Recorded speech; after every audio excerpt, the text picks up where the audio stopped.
responsible in the present for that. How do you think we got to this point where people are repeating these patterns that were ultimately incredibly unsuccessful and dangerous and deadly in the past, like Marxism, for example? Like, people proudly proclaim themselves as having Marxist ideology. One in five social scientists claims to be a Marxist. How do they not understand the history? Well, why don't you fill people in on how that went bad? Well, the estimates vary, but in the Soviet Union between 1919 and 1959, somewhere between 30 and 50 million people were killed in internal oppression alone. So that's pretty bad.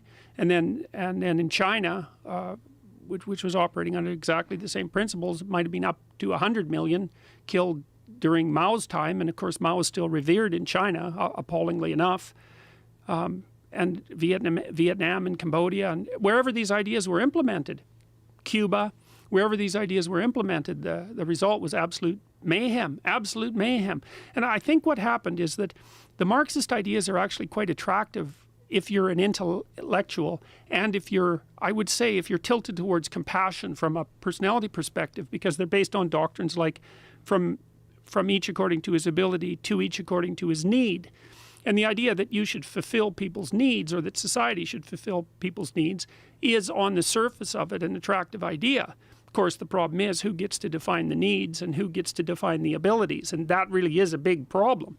And well, and then those ideas were put into practice first in the Soviet Union, and Alexander Solzhenitsyn, who wrote the Gulag Archipelago, did a very lovely job of detailing in horrifying detail how those initial doctrines were transformed into legislation, and then how those legislation was transformed into endless genocide, essentially, and almost destroyed the world. Let's not forget that, partly with the help of Castro, who just died. The doctrines, when put into practice, into actual practice, were murderous instantaneously. Now, what happened? There were always apologists for the left in the West, especially in France, especially among the French intellectuals, especially in the late 1960s.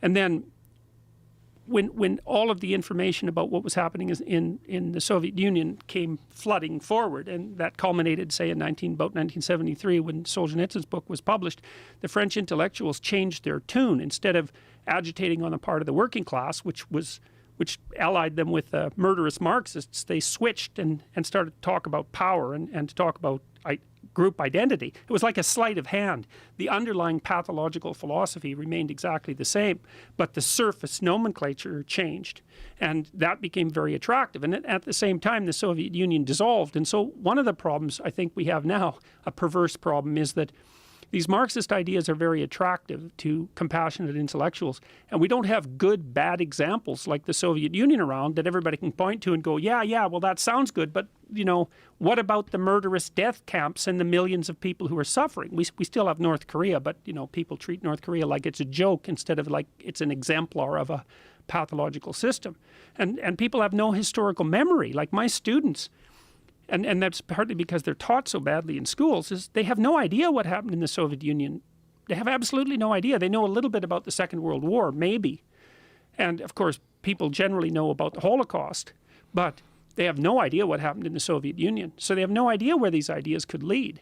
And the universities and the high schools are so full of people who are radically left-leaning that the students are never taught any proper history. You know, they're taught about the evils of capitalism. And you know, I mean, it's not like any system is perfect, but there's difference between imperfect and consciously murderous. Bing, bing, bong, bong, bing, bing, bing, bing, bong, bing, bing, bong. When Mexico sends its people, bing, bong, bing, bong, they're not sending their best. Bing, bing, bing, bong. And I said, we need to build a wall.